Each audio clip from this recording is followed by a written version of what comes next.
Hello, I have a tip today for silhouette users. One time I had to go somewhere and get a mat, and all that they had was a high-tack mat.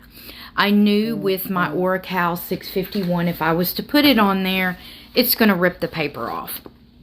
Or are you the person that gets a new mat and then sticks it to the carpet just to get it to where it's not that tacky? I have a little tip. So pretend this is a high-tack mat, and I'm going to cut 651 with it.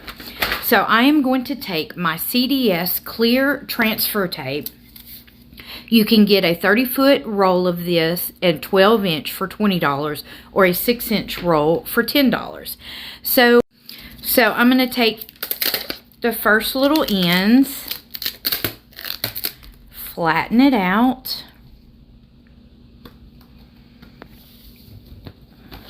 Okay, and now if you get a bubble in it, you can lay it backwards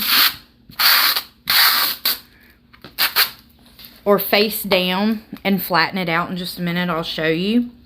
And then I just trim off the excess. All right. And I can trim off the excess up there also. So say if I get a few bubbles in it, you can lay it like this so that way your air can get out. And then voila. So now I can put my 651 on my strong mat,